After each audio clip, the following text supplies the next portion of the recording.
చదవబడిన ఈ వాక్య భాగంలో ఒక మాట మీతో చెప్పాలని ఆశపడుతున్నాను. చదవండి 20వ అధ్యాయం యోహాను సువార్త మొదటి వచనం.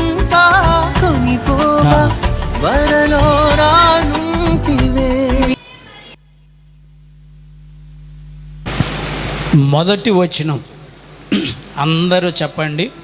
ఆదివారమున. మొదటి నుంచి 18 వచనాలు మనం చదివాం. మొదటి వచనం మళ్ళీ చెప్దామా? ఏంటది?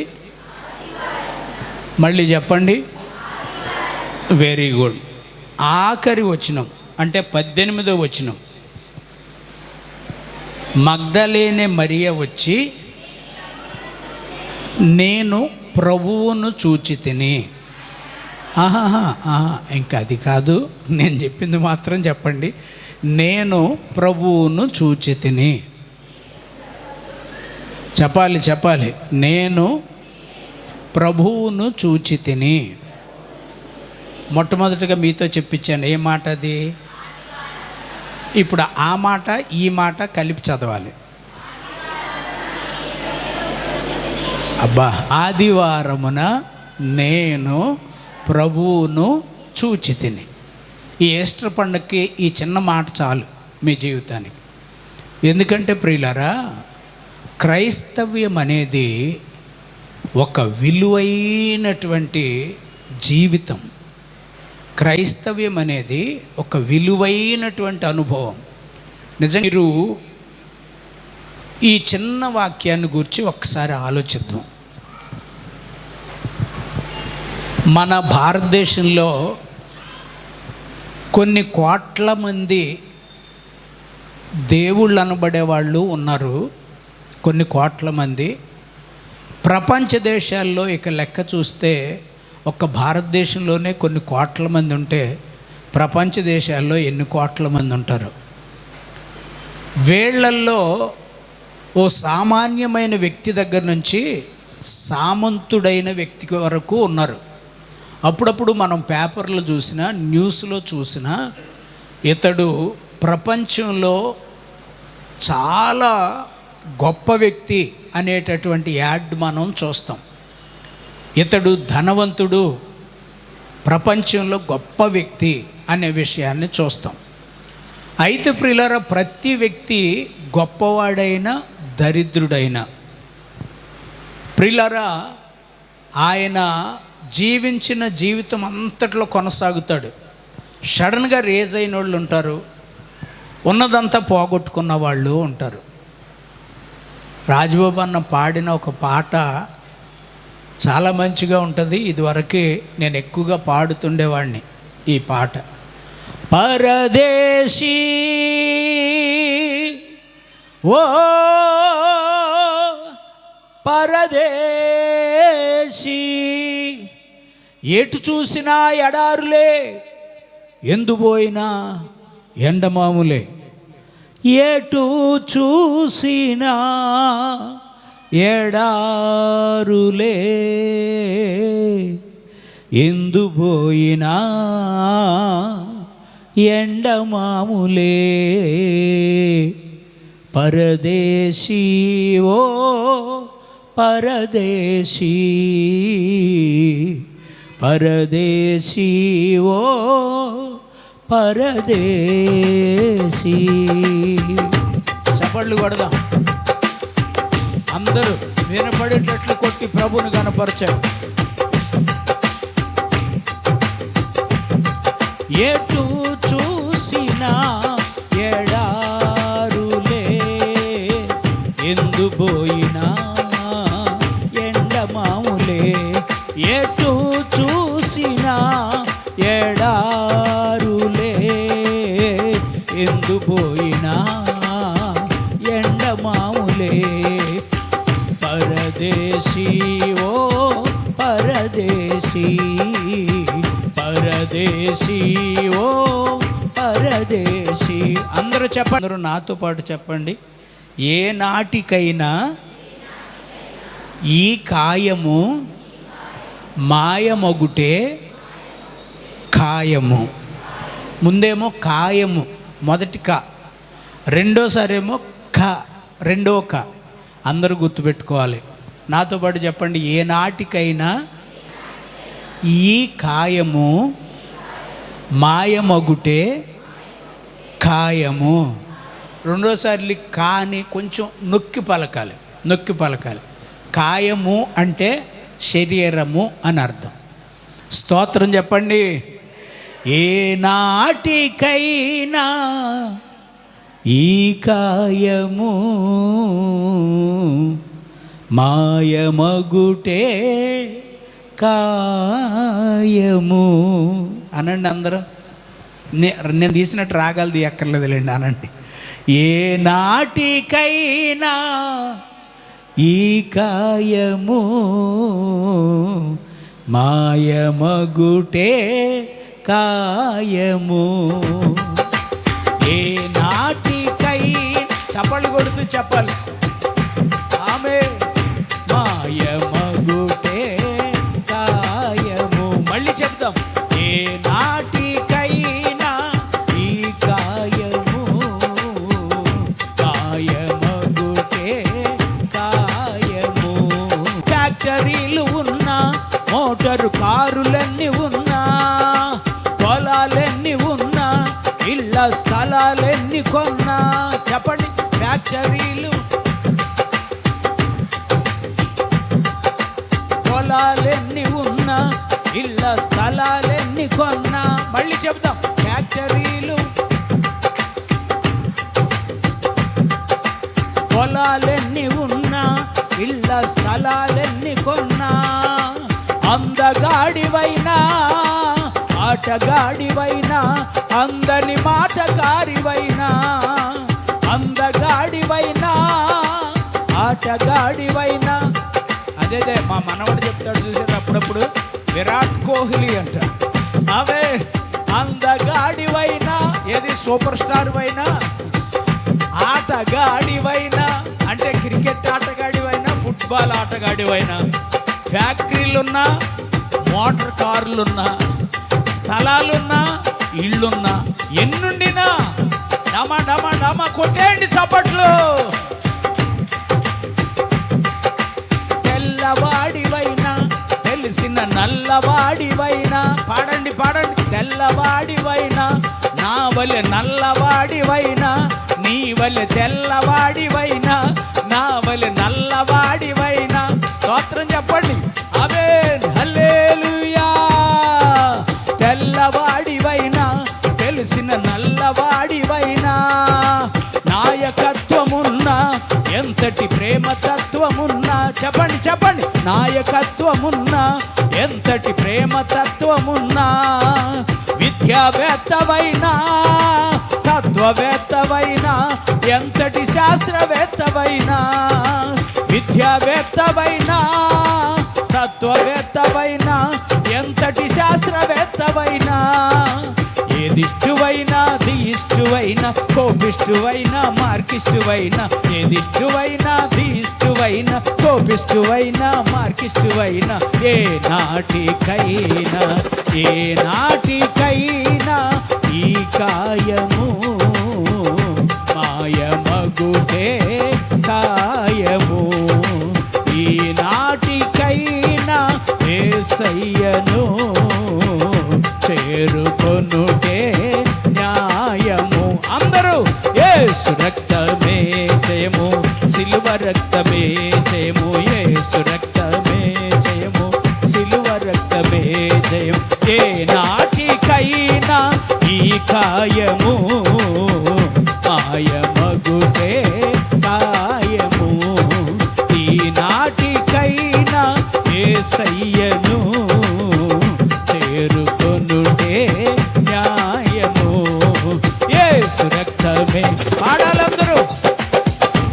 ఆమేన్. యేసు రక్తమే జయము, సిలువ రక్తమే జయము, యేసు రక్తమే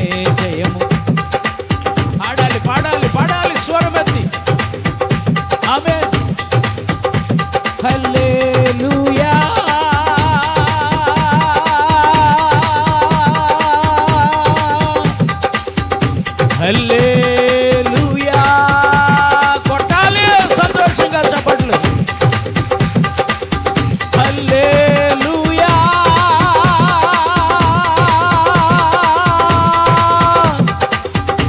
హల్లెలూయా, హల్లెలూయా, హల్లెలూయా, హల్లెలూయా, హల్లెలూయా, హల్లెలూయా, హల్లెలూయా,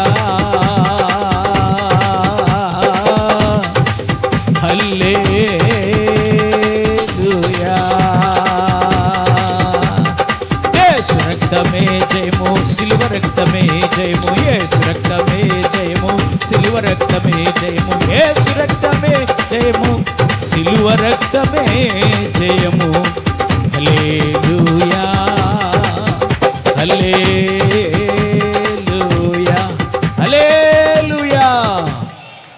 ప్రియులారా, చూడండి, దేవుని లేఖన సారాంశాన్ని బట్టి పుట్టటం ఖాయం, గిట్టటం ఖాయం. పుట్టటం, వాళ్ళు ఎంత గొప్పోళ్ళైనా, ఎంత ఉన్నతమైన స్థితిలో ఉన్నవాళ్ళైనా, ప్రియులారా, పుట్టిన వాళ్ళు ఖచ్చితంగా చచ్చిపోతున్నారు. ఆదాము 930 సంవత్సరాలు బ్రతికాడు, చచ్చిపోయాడు. మెతుషేల 969 సంవత్సరాలు బ్రతికాడు, చచ్చిపోయాడు. మహాత్మా గాంధీ గారు పుట్టారు, ఆయన చనిపోయాడు. ద గ్రేట్ అలెగ్జాండర్ చక్రవర్తి పుట్టాడు, ఆయన చనిపోయాడు. ఇలాగ ఎవరి జీవితం, ఈవేళ పొద్దున్నే సమాధుల దగ్గరికి వెళ్ళి వచ్చారు కొంతమంది. ఇక్కడ కూడా ఉన్నట్టు డౌట్ నాకు. నేను చెప్పనని చెప్పే కదా, పండగ కదండి ఈవేళ, ఎవరిని నొప్పించను.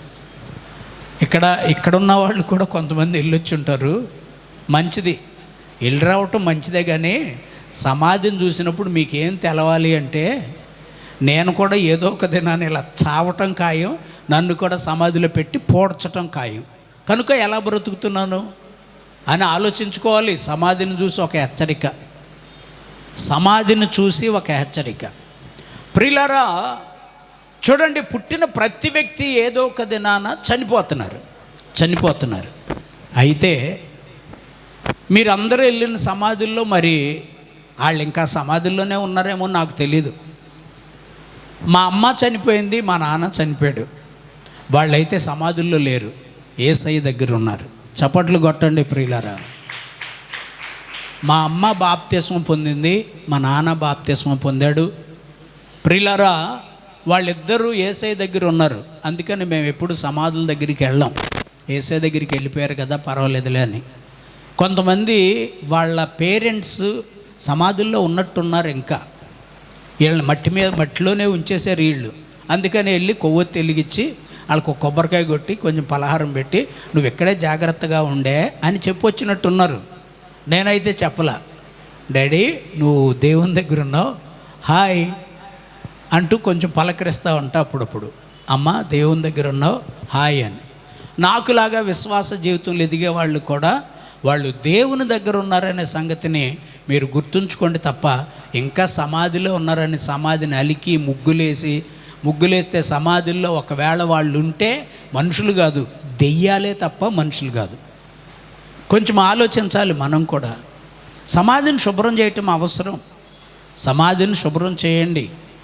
సమాధుల్ని, ప్రియులరా, అక్కడ మేము ఒక మంచి వ్యక్తిని పెట్టామన్నట్లుగా, కానీ అది శుభ్రం చేయటం కంటే ముఖ్యంగా నీ హృదయాన్ని శుభ్రం చేసుకున్నావా లేదా? ఎందుకంటే ఏదో ఒక దినాన అలాంటి పరిస్థితి నీకు కూడా వస్తుంది. ఆలోచించాలి. ప్రపంచంలో ఎంతమంది మహనీయులు పుట్టినా ఏదో ఒక దినాన చనిపోయిన తర్వాత వాళ్ళందరినీ సమాధి చేయటమో దహనం చేయటమో జరిగింది.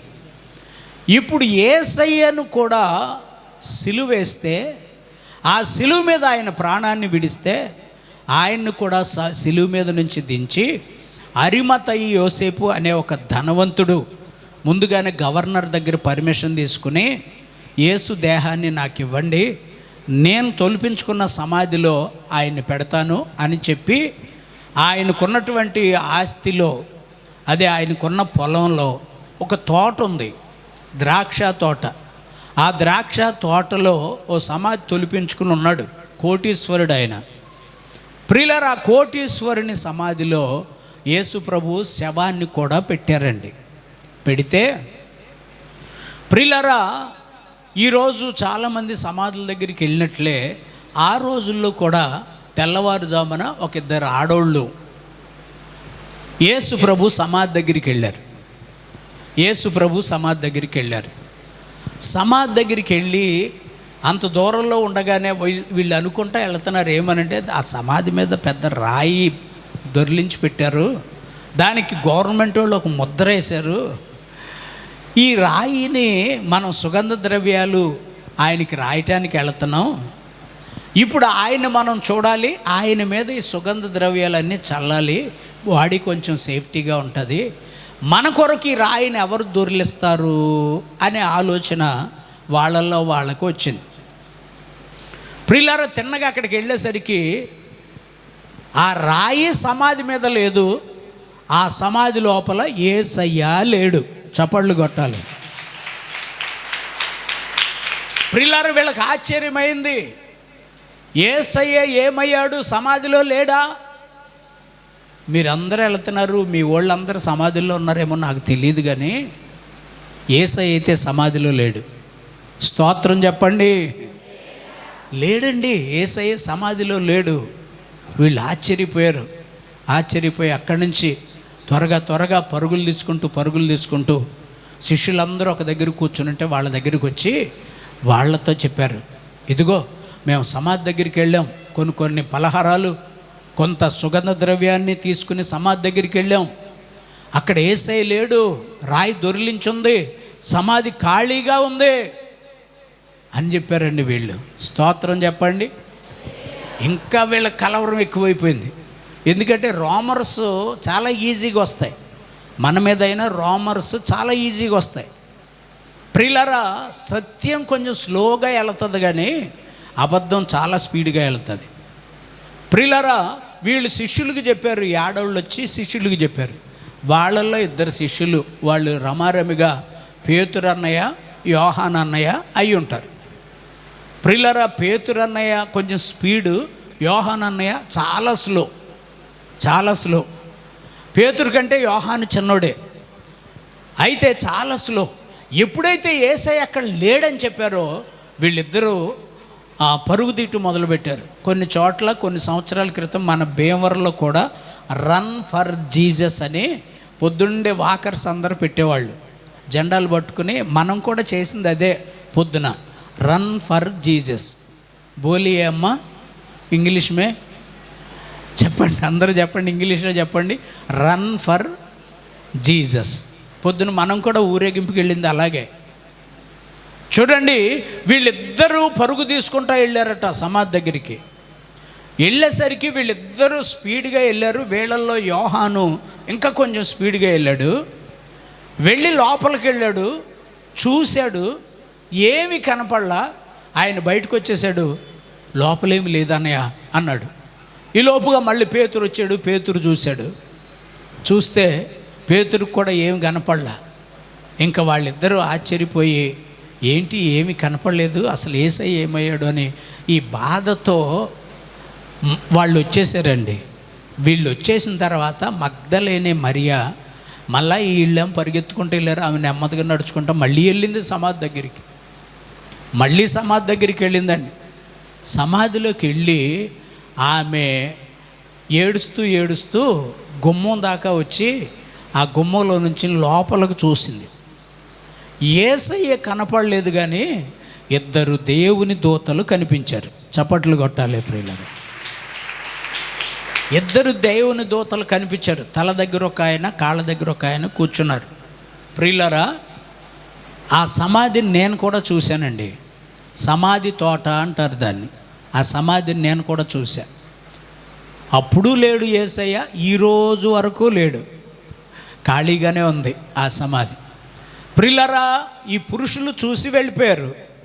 అయితే ఈ స్త్రీలలో మగ్దలేని మరియా తొంగి లోపలికి చూసేసరికి తల దగ్గర ఒక ఆయన, కాళ్ళ దగ్గర ఒక ఆయన, దేవుని దూతలు కూర్చుని ఉన్నారు. కొన్ని ప్రశ్నలు వేశారు. వీళ్ళు అడిగారు. వాళ్ళు దేవుని దూతలని వీళ్ళు తెలుసుకున్నారో లేదో తెలియదు, కానీ కంగారులో ఏంటి అసలు ఏమైపోయారు అని అనుకుంటున్నారండి. వాళ్ళు వీళ్ళతో చెప్పారు, సజీవుడైన వానిని మృతుల్లో వెతుకుతారేంటమ్మా మీరు? ఎవరు కావాలి మీకు? ఆయన ఇక్కడ లేడు, ఆయన లేచి వెళ్ళిపోయాడు అని చెప్పారు. స్తోత్రం చెప్పండి. సరే, ఈ మగ్దలేని మరి గుమ్మలో నిలబడి ఏడుస్తూ ఉందట. ఇప్పుడు చదివిన వాక్య భాగాల్లో చూస్తే ఏడుస్తూ ఉంది. వెనక నుంచి ఒక స్వరం వినపడింది. ఇంకా తెల్లారలేదు అప్పుడు, ఆదివారం ఇంకా తెల్లవారులా. వెనక నుండి ఒక స్వరం వినపడింది. ఏమని అంటే, అమ్మా అని పిలిచారు. పిలిచేసరికి వెనక్కి తిరిగి చూసింది. ఎందుకు ఏడుస్తున్నావు? ఎవరిని నువ్వు వెతుకుతున్నావు అన్నాడు. అనేసరికి ఆయన తోటమాలి అనుకుని ఆమె వెనక్కి తిరిగి, అయ్యా ఇందులో మా అయ్యగారిని పెట్టారు, నా బోధకుడిని పెట్టారు, మా పాస్టర్ గారిని పెట్టారు. ఆయన్ని ఎవరు తీసుకుపోయారో కనపట్ల, లేరు ఇక్కడ ఆయన లేడు, ఏమయ్యాడో తెలీదు. నువ్వేమన్నా తీసుకెళ్ళావా, లేకపోతే ఎవరన్నా తీసుకెళ్తుంటే నువ్వు చూసావా అని అడిగింది. అప్పుడు ఆయన మరియా అని పిలిచాడు. పిలిచేసరికి అప్పుడు ఆమె మనోనేత్రం తెరవబడి వెనక్కి తిరిగి డైరెక్ట్గా నిలబడి యేసయ్యను చూసిందండి. చప్పట్లు కొట్టండి ప్రియులారా. లోపలికి వంగుని దేవుని దూతల్ని చూసింది. బయటికి తిరిగి సాక్షాత్తు ఎవరి కోసం ఎదురు చూస్తుందో యేసయ్యను డైరెక్ట్గా తను చూసింది. ఈస్టర్ మనం చేయాల్సిన ప్రాముఖ్యమైన 2 పనులు ఈ వాక్యంలో మీకు గుర్తు చేసి ముగించాలని ఆశపడుతున్నా. ఈ వాక్యంలో యోహాను సువార్త 20వ అధ్యాయం 1 నుంచి 18 వచనాలు నోట్ చేసుకోమని చెప్పాను, చదివించాను ఆల్రెడీ. ఈ యొక్క వాక్యాలలో ప్రాముఖ్యమైన 2 విషయాలు ఏంటంటే, మొట్టమొదటి వచనం ఏంటట? ఆదివారమున. అందరూ చెప్పండి, మొదటి వచనం ఏమిటి? ఆదివారమున. 18వ వచనంలో ఆఖరి భాగం ఏమిటి? మంచిది, అందరూ చెప్పండి. ఆదివారమున నేను ప్రభువును చూచితిని. ఈ ఒక్క మాట పాటించండి చాలు. మీరు ఆదివారాల ఆరాధన మానకండి. ఆదివారం మందిరానికి రండి. ఆదివారం ఆరాధన ఉంటుంది కదా ఆ రోజు. ఆదివారం మందిరానికి వచ్చి ఎవరిని చూడాలి? పక్కనోళ్ళు ఏ డ్రెస్ వేసుకొచ్చారో వాళ్ళు కాస్ట్లీయా, నేను కాస్ట్లీయా? పక్కనోళ్ళు నగలు పెట్టుకొచ్చారో లేదో వాళ్ళు కాస్ట్లీయా, నేను కాస్ట్లీయా? వాళ్ళు వచ్చారా, వీళ్ళు వచ్చారా? మనుషుల కోసం కాదు, దేవుని కోసం. ఈరోజు క్రైస్తవ్యం చాలా వేదనలతో ఉందండి. ఆకివీళ్ళు 113 చర్చెస్కి నోటీసులు ఇచ్చేశారు. మీరు ఇంటి పన్ను కట్టి, ఇంటి పేరు మీద చర్చి కట్టి మీరు నడిపిస్తున్నారు. అది ఇల్లు అయితే ఇల్లులాగా ఉంచాలి, ఒకవేళ చర్చిలాగా చేస్తే చర్చిని కూల్చేసేయాలి. 113 చర్చిలు. ఎంత భయంకరమో, ఎంత బాధో. ఈరోజు కూడా వేకుజామున నేను మోకరించి, ప్రభువా అధికారులు మనసు మార్చయ్యా అంటే ఆయన నవ్వుతూ కూర్చున్నాడు. ఎదురుగా కూర్చుని నవ్వుతున్నాడు ఆయన. అధికారులు మనసు మార్చిన ఆయన అంటే ఎదురుగా కూర్చుని నవ్వుతున్నాడు. అధికారి నా మనిషి కాదు, నా మనిషి కానివాడిని మార్చు అంటున్నావు నువ్వు. మీరందరూ నా మనుషులు, మీరందరూ మారారా, మీరు మారండి ముందు అనే విషయాన్ని దేవుని దగ్గర నుంచి నేను గమనించానండి. ప్రియులారా, ఈవేళ ఎందుకు ఈ శోధనలు అంటే, మారవలసిన ఆయన బిడ్డలు మారట్లా. ఆదివారాలు గుడికి వెళ్ళరు. ప్రియులారా, వెళ్ళినా కళ్ళు మూసుకుని ఆరాధన చేసి దేవుణ్ణి చూడలేనిటువంటి విశ్వాసులు అయిపోతున్నారు నేటి దినాల్లో. దేవుణ్ణి చూడాలి, మనం యేసయ్యను చూడాలి. పాటలు పాడేస్తాం, యేసయ్యా నిన్ను చూడాలని. అసలు నిజంగా ఇది తప్పు పాట. అసలు చూడటానికి వెళ్ళాం, చూడాలి అంతవరకే. నిన్ను చూడాలని ఆశ అంటే నిన్ను చూడాలని ఆశతో వస్తున్నాను కానీ నువ్వు నాకు కనపడలేదని. నీ బుద్ధి మారకపోతే దేవుడు ఎలా కనపడతాడు నీకు? నాకు కనపడిన దేవుడు నీకెందుకు కనపడ్డావు? నాతో మాట్లాడిన దేవుడు నీతో ఎందుకు మాట్లాడ్డు? నేను చూసిన దేవుడిని నువ్వెందుకు చూడలేకపోతున్నావు? ప్రియులారా, ఆలోచించండి. చాలామంది హృదయంలో మార్పు లేదు. ఈ ఈస్టర్ పండుగ సందర్భంగా ఇంకా లోతుకి వెళ్ళట్లేదు కానీ ఆదివారాలు ఆరాధనకి వెళ్ళండి. ఆరాధనకి వెళ్ళిన తర్వాత చర్చిలో గడిపినంతసేపు యేసయ్యను చూడండి.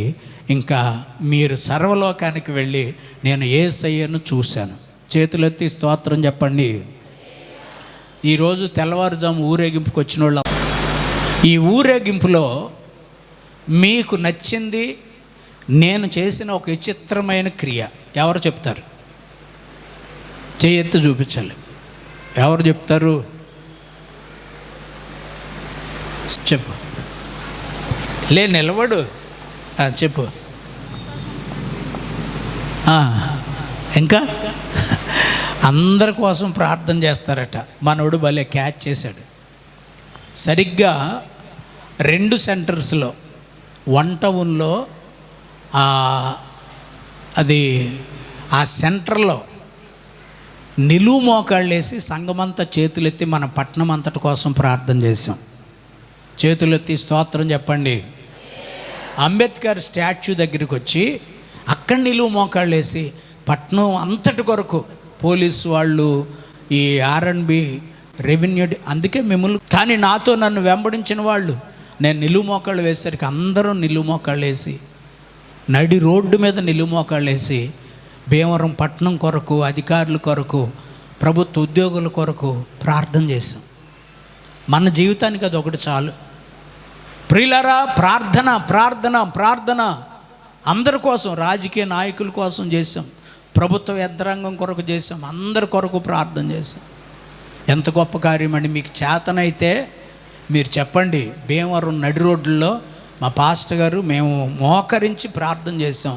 మరి మీరు మా పట్టణం కొరకు, మీ ఊరు కొరకు, మీ పట్టణం కొరకు మీరు ప్రార్థన చేస్తున్నారా? ఈ ఒక్క సువార్త చాలండి. ఒక్క సువార్త చాలు. ప్రియులారా, ఆ ప్రార్థన చాలు. ఈ ఈస్టర్ పండుగలో మనందరి పాపాలు క్షమించి ఖాళీ సమాధిని యేసయ్య చూపించాడు. ఎందుకంటే ఆయన్ని కనపడాలని. ఆమేన్, హల్లెలూయా. ఆయన ఎందుకు లేచాడు అంటే నీకు కనపడాలని, నువ్వు చూస్తావని. ప్రియులారా చూడండి, అక్కడే జరుగుతున్న విషయం. ఇక్కడ ఒక విషయం, చిన్న విషయం ఆలోచించాలి మనం.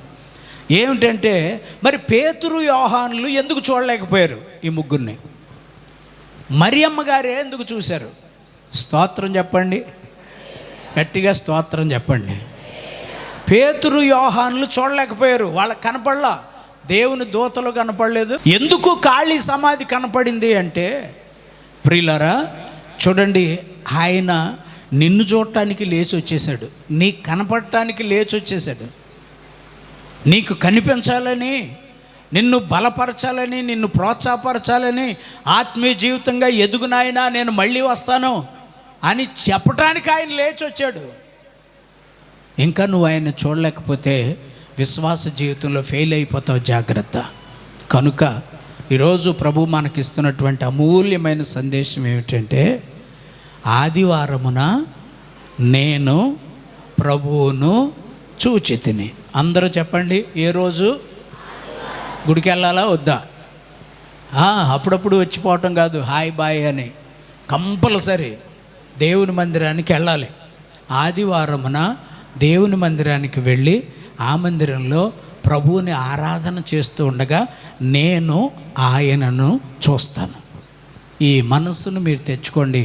ప్రభువు మిమ్మల్ని ఆశీర్వదించునుగాక. Praise the Lord. చిన్న ప్రార్థన, కొంచెం స్తోత్రం. అందరూ స్తోత్రాలు చెప్పండి. తండ్రి అయిన దేవునికి స్తోత్రం చెబుదాం. కుమారుడైన యేసయ్యను బట్టి స్తోత్రం చెబుదాం.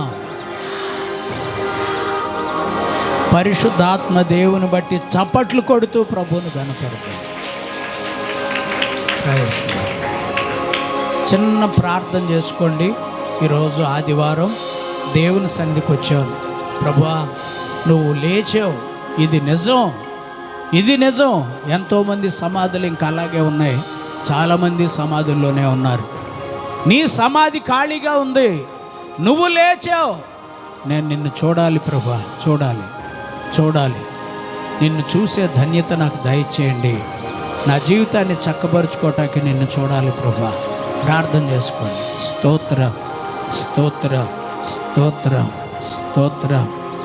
ప్రేమాస్వరూపి పరిశుద్ధుడాని పరిశుద్ధ పాదాలకు స్తోత్రాలు.